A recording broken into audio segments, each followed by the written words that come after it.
আসসালামু আলাইকুম প্রিয় দর্শক, আপনাদের সকলকে আমন্ত্রণ জানাচ্ছি। জানেন যে গত দুদিন যাবৎ রাষ্ট্রপতির একটা বিবৃতি বা রাষ্ট্রপতির সাথে সাংবাদিকদের কথোপকথনের অনেক রিপোর্টই আসছে। প্রথমে এটা শুরু করে সম্ভবত মানবজমিন, এরপরে শুরু করে কালের কণ্ঠ। তারপরে কালের কণ্ঠের আজকের যে নিউজটা বেরিয়েছে তার মধ্য থেকে আমি কিছু চুম্বক অংশ আপনাদেরকে বলছি। যে কালের কণ্ঠের সাংবাদিকের একটা প্রশ্ন ছিল রাষ্ট্রপতির কাছে, সদ্য সমাপ্ত ত্রয়োদশ জাতীয় সংসদ নির্বাচন নিয়ে আপনার মূল্যায়ন কি? রাষ্ট্রপতি সাহেব বলেছেন, নির্বাচন ভালো হয়েছে, মানুষের আকাঙ্ক্ষা ছিল একটি শান্তিপূর্ণ নির্বাচন হোক, জনগণের স্বতঃস্ফূর্ত অংশগ্রহণ ছিল, মানুষ যেন এক ধরনের মুক্তি চেয়েছিলেন। বুঝতে পারছেন?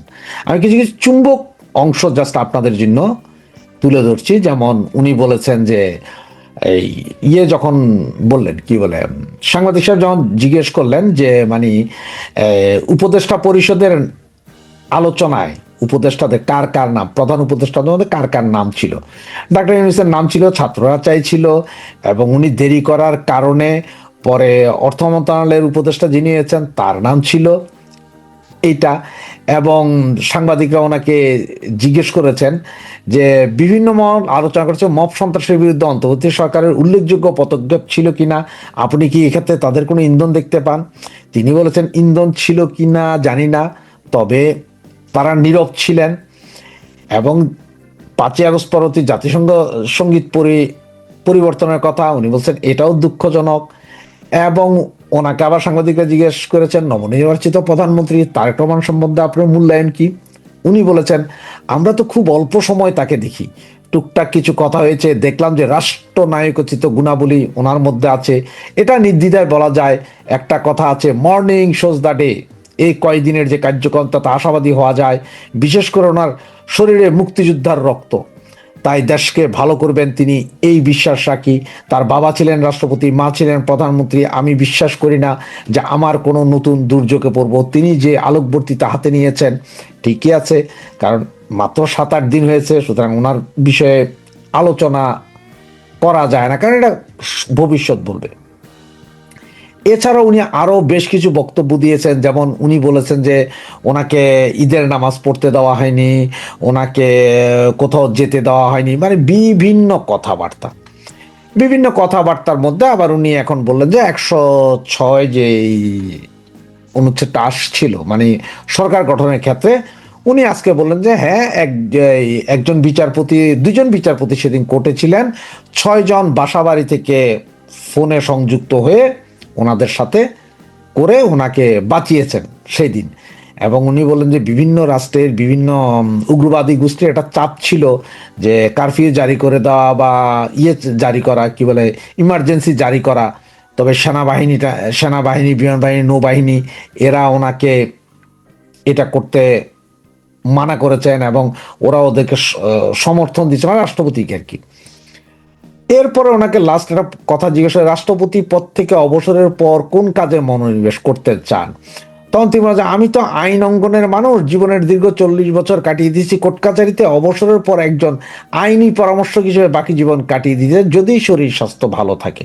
অবশ্য রাষ্ট্রপতি থেকে চলে গেলে তখন আবার শরীর স্বাস্থ্য ভালো না থাকার সম্ভাবনায় সবচেয়ে বেশি, কারণ এটা আমরা বিভিন্ন সময় দেখি, আপনারাও দেখেন।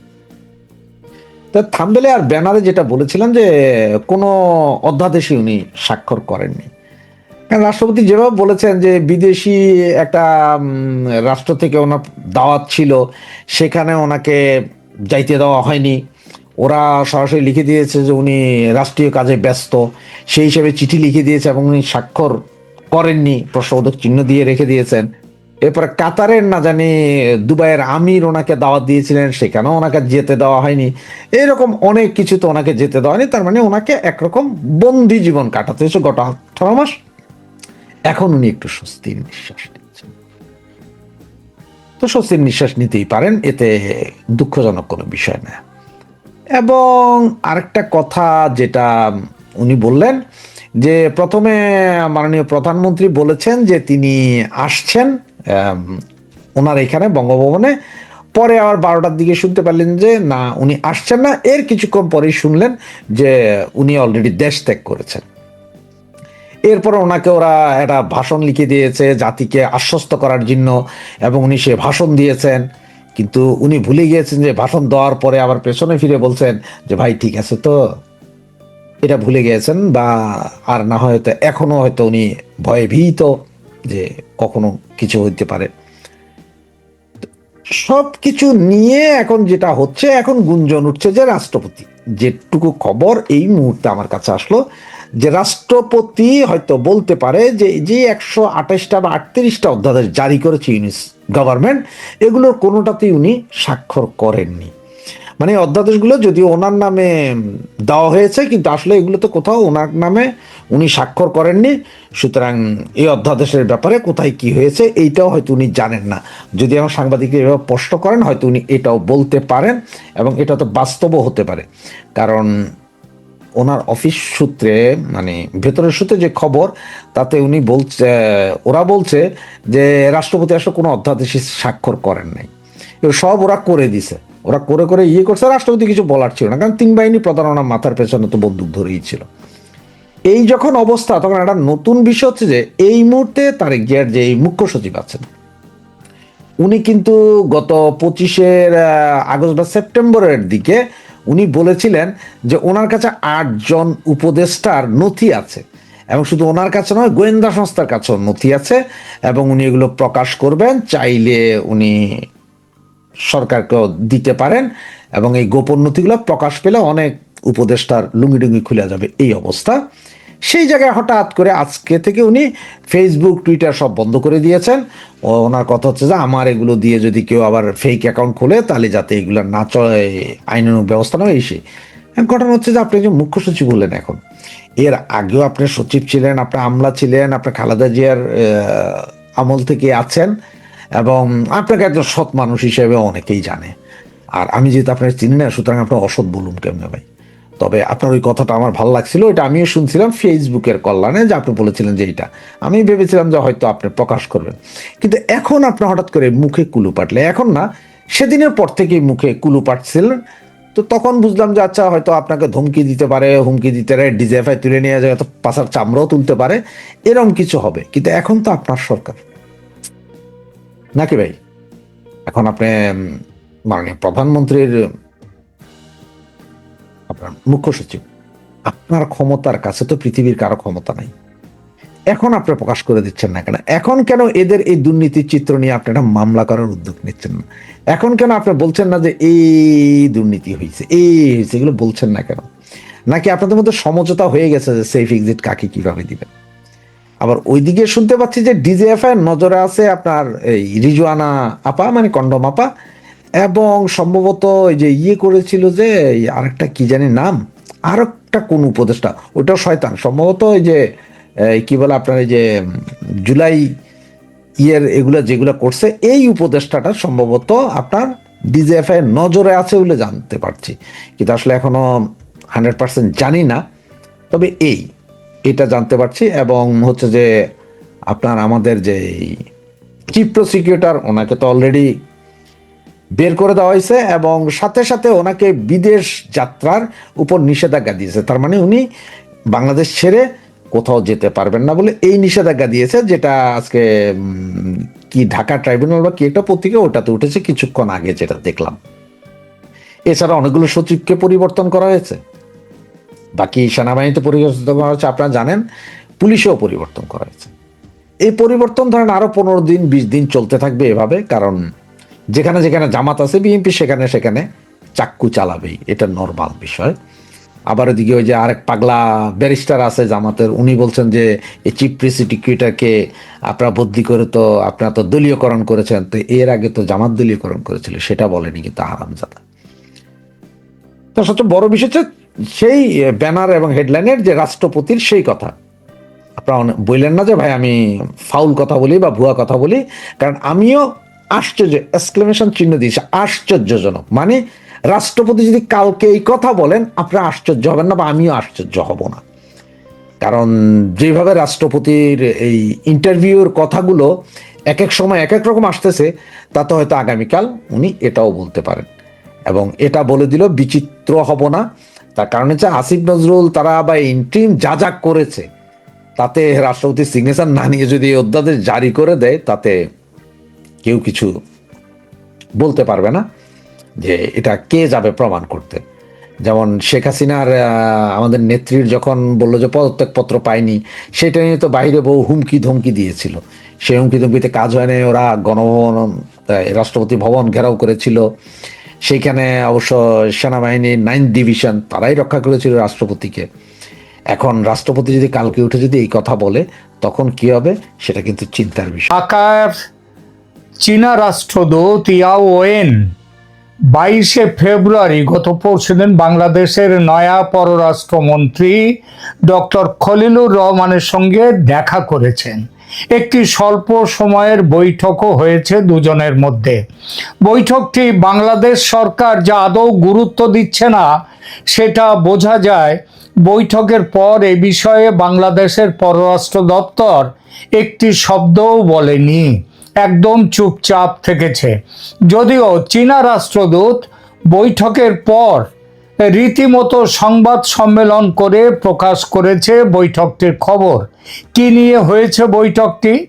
চীনা রাষ্ট্রদূত বলেছেন, কথা হয়েছে তিস্তা প্রকল্পের কাজ শুরু করা নিয়ে। তিনি আশা প্রকাশ করেছেন তিস্তা প্রকল্পের কাজ খুব শিগগিরই শুরু হবে। বাংলাদেশ তার উত্তরে কি বলেছে সেটা তিনি বলেননি। আর আগেই বলেছি, বাংলাদেশ এই বৈঠক নিয়ে একদমই স্পিকটি নট। বোঝা যাচ্ছে তিস্তা প্রকল্প অন্তত এই মুহূর্তে বাংলাদেশের অগ্রাধিকারের মধ্যে নেই। যদিও তিস্তা নিয়ে বাংলাদেশে কিছুদিন আগেও খুব আন্দোলন হয়েছে। সেই আন্দোলনের আগুনে অন্তর্বর্তী ইউনূস সরকার ধুনো দিয়েছে বটে ভারত বিরোধিতার আর এক এজেন্ডা হিসেবে। তবে এটাও ঠিক, তিস্তা বহু বছর ধরেই ভারত বাংলাদেশ আলোচনায় জোরালোভাবে উঠে আসছে। সেই হিসেবে তিস্তা বাঁচাও আন্দোলনের দীর্ঘ ইতিহাস ও যৌক্তিকতা রয়েছে। বাংলাদেশের দাবি আদৌ অযৌক্তিক নয়, কিন্তু কথাটা হচ্ছে, যার বিয়ে তার হুঁশ নেই, পাড়াপড়শির ঘুম নেই। তিস্তা নিয়ে উদ্বিগ্ন হওয়ার কথা ছিল তো বাংলাদেশের। তিস্তা নিয়ে চীনের এই উদ্বেগ বাংলাদেশের স্বার্থের কথা মাথায় রেখে নয়, চীনের নিজের ভূ রাজনৈতিক স্বার্থের কথা মাথায় রেখে। ইউনূস সরকার ভারত বিরোধিতার উদগ্র বাসনা থেকে চীনের সঙ্গে তিস্তা প্রকল্প নিয়ে, লালমনিরহাট বিমানবন্দর পুনর্নির্মাণ নিয়ে, মোংলা বন্দর নিয়ে নানা চুক্তি করেছে চীনের সঙ্গে। এটা আর কোনো গোপন খবর নয়। কিন্তু এইসব প্রকল্পে খুব স্বাভাবিকভাবেই ভারতের তীব্র বিরোধ রয়েছে, বিশেষত ওই তিস্তা প্রকল্প নিয়ে। বিরোধের কারণ শিলিগুড়ি করিডর বা চিকেন স্নেকের সুরক্ষাহীনতার আশঙ্কা এবং সেই সঙ্গে পুরো 7 সিস্টার্সের 7 রাজ্যে নিরাপত্তার সংকট। সুতরাং ভারত তিস্তা প্রকল্পের নামে চীন এই অঞ্চলে ঘাঁটি গেড়ে বসুক, এটা মানবে না কখনো। এরপর বর্তমানে ইউনূস সরকার বিদায় নিয়েছে ভারতের সক্রিয় সমর্থনে। আবার বলছি কথাটা, ভারতের সক্রিয় সমর্থনে। এটা আপনারা অনেকেই এতদিনে জেনে গেছেন। সেই সমর্থনে তারেক জিয়ার বিএনপি সরকার ক্ষমতায় এসেছে। এই পরিস্থিতিতে প্রমাদ গণেছে চীন। শুধু যে তিস্তা প্রকল্প সংকটে তা নয়, বাংলাদেশে চীনের যে বেল্ট অ্যান্ড রোড ইনিশিয়েটিভ বা BRI প্রকল্প, সেটাও চৌপাট হতে বসেছে। চীন তাই পরিমরি করে খলিলুর রহমানের সঙ্গে বৈঠকে বসেছে 22শে ফেব্রুয়ারি। তারপর বৈঠক সেরে সাংবাদিকদের ডেকে তিস্তা প্রকল্পের কাজ শিগগির শুরু হবে বলে আশা প্রকাশ করেছে। কিন্তু এই আশাবাদ কতটা বাস্তবায়নযোগ্য সেটা মাথায় রাখেনি, বিশেষত বাংলাদেশের বর্তমান পরিবর্তিত রাজনৈতিক পরিস্থিতিতে। তিস্তা প্রকল্পটি যে একাধিক ভেটো পয়েন্টে আটকে যেতে পারে রাজনৈতিক দিক থেকে, অর্থনৈতিক দিক থেকে এমন সন্দেহের যথেষ্ট কারণ আছে। ডিপ্লোম্যাটিক সিগন্যালের সাথে বাস্তব বাধা ঝুঁকির যে একটা লেয়ার, এই দুটোকে আলাদা করে দেখলে আলোচনাটা বেশি পরিষ্কার হয়। সেই চেষ্টা করব এই প্রতিবেদনে।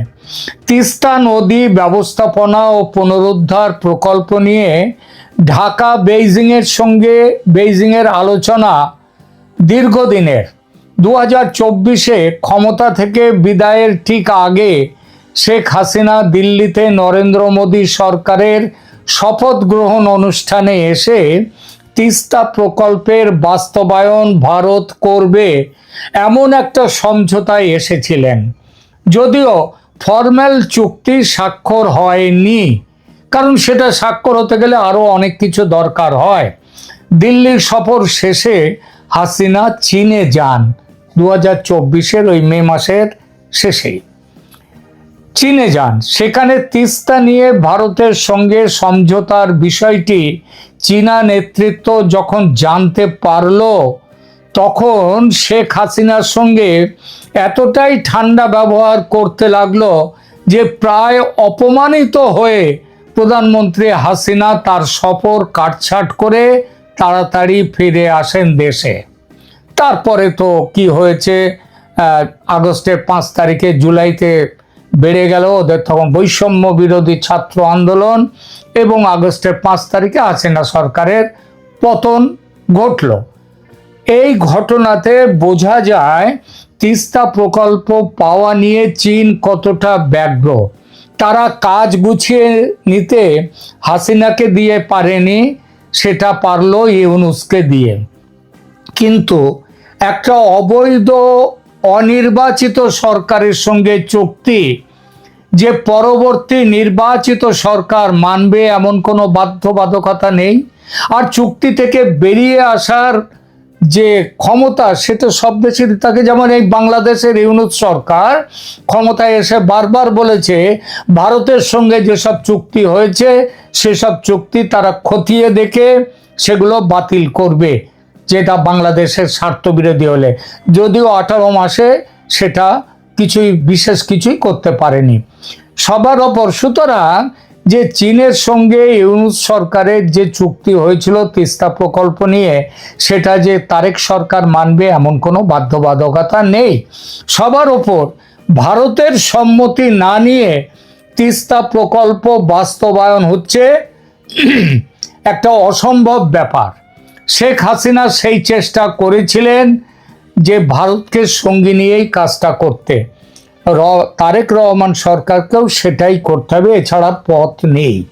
ভারতের সঙ্গে তিস্তার পানি ভাগাভাগির চুক্তি 2011 সালে মনমোহন সিং প্রধানমন্ত্রী থাকার সময় সই হওয়ার কথা থাকলেও, এমনকি মনমোহন সিং বাংলাদেশে পৌঁছে গেলেও শেষ মুহূর্তে পশ্চিমবঙ্গের মুখ্যমন্ত্রী মমতা বন্দ্যোপাধ্যায় যাননি। তার আপত্তিতে সেবার স্বাক্ষর করা যায়নি, কারণ মনে রাখতে হবে ভারত একটা আধা ফেডারেল কান্ট্রি, এখানে ফেডারেল নিয়ম চলে, পশ্চিমবঙ্গের রাজ্যের ক্ষমতাও এখানে দেখতে হয়। সুতরাং এই সমস্যাটি একটা ফেডারেল পলিটিক্সে আটকে যাবে। চীনের সঙ্গে চুক্তি করে বাংলাদেশের পরে 2016 সালে পাওয়ার চায়না বলে একটি সংস্থার সঙ্গে একটা নন বাইন্ডিং, মানে একটা, এটা কেউ মানতেও পারে নাও মানতে পারে বাংলাদেশ, এমন একটা মেমোরান্ডাম অফ আন্ডারস্ট্যান্ডিং করে। সেই অনুযায়ী কি হয়, সেই মেমোরান্ডাম অফ আন্ডারস্ট্যান্ডিং কেন? কারণ বিকল্প কম্প্রিহেন্সিভ রিভার ম্যানেজমেন্ট সেটা কিভাবে করা যায় সেই পথটা খুঁজবার জন্যই পাওয়ার চায়না বলে একটি চীনা কোম্পানির সঙ্গে বাংলাদেশের সরকার তখন একটা 2016 সালে একটা MOU করে।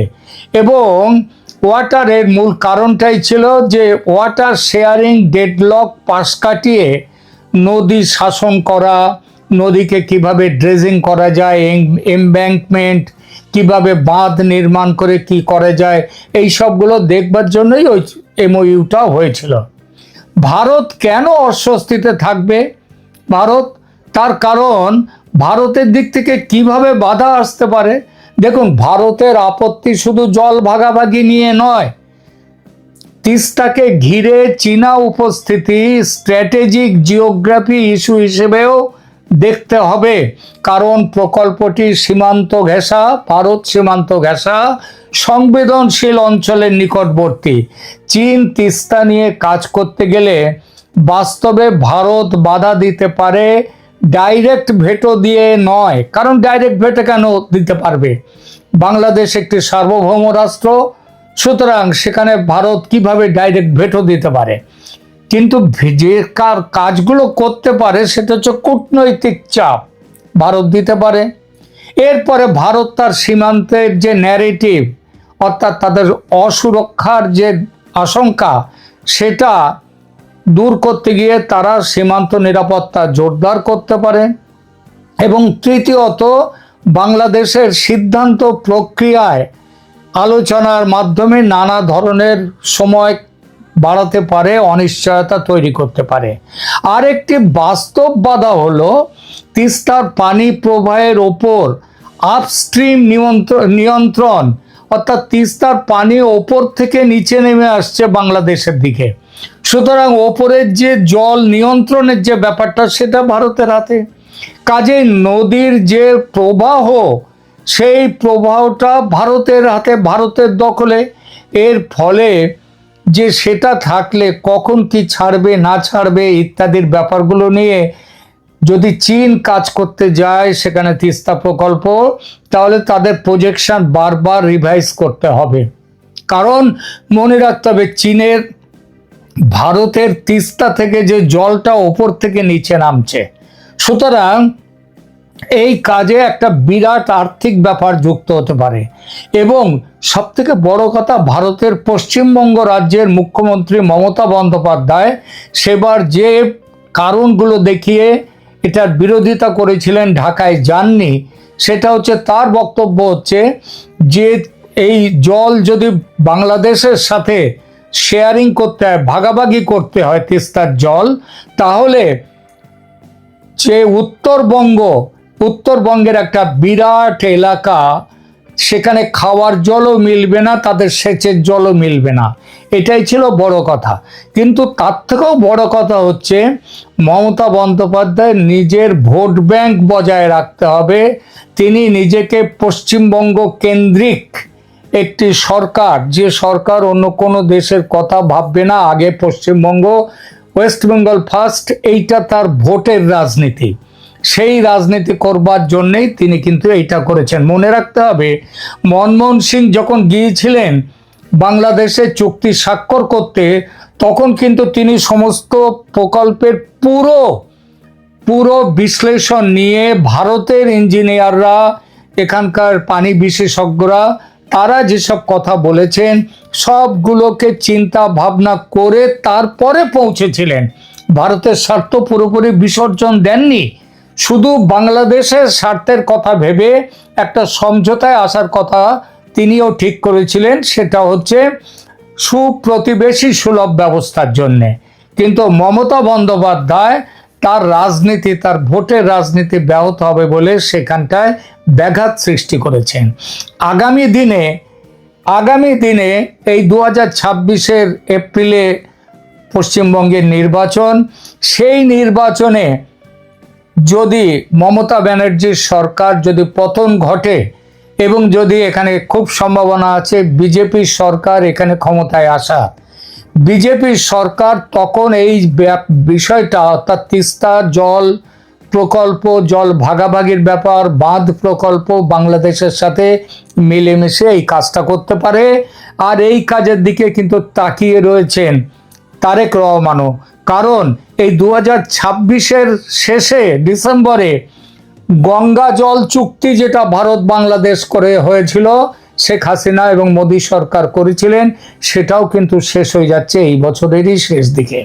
সুতরাং তিস্তা, গঙ্গা সবগুলো নিয়ে একটা কম্প্রিহেন্সিভ চুক্তি করতে হবে। তাই চীনা রাষ্ট্রদূত যতই ব্যগ্রতা দেখান, যতই বসুন বৈঠকে, তারেক রহমানের সরকার আপাতত এই বিষয়গুলো নিয়ে চুপ থাকতে বাধ্য। পলিটিক্যালি এবং সমস্ত চিন্তার দিক দিয়ে। আর একটা বড় কথা হচ্ছে, সেটাও মাথায় রাখতে হবে, সেটা হচ্ছে আমেরিকার বিরোধিতা। আমেরিকাও বাদ সাধবে যদি তিস্তা প্রকল্প নিয়ে চীন এগিয়ে আসে, কারণ চীনকে দমন করতে শুধু ভারত নয়, বাংলাদেশের সঙ্গেও একটা স্ট্র্যাটেজিক পার্টনারশিপ গড়ে তুলেছে যুক্তরাষ্ট্র। এই জায়গা থেকে বেরিয়ে আসার কোনো পথ নেই বাংলাদেশের সামনে আপাতত। মজার কথা, যে ইউনূস সরকার চীনকে দিয়েছে তিস্তা প্রকল্প বাস্তবায়নের কাজ, সেই একই ইউনূস সরকার চীন বিরোধী একাধিক চুক্তি করেছে যুক্তরাষ্ট্রের সঙ্গে, যেমন চীনা অস্ত্র কেনা যাবে না ইত্যাদি ইত্যাদি। সব মিলিয়ে তিস্তা প্রকল্প নিয়ে চীনের স্বপ্নভঙ্গ সময়ের অপেক্ষা শুধু। আর তাই মরিয়া চীন আলোচনায় বসেছে ছুটে এসে বাংলাদেশের পররাষ্ট্রমন্ত্রীর সঙ্গে, কিন্তু ফলাফল আপাতত শূন্য, এবং বলে দিলাম ভবিষ্যতেও শূন্যই হবে।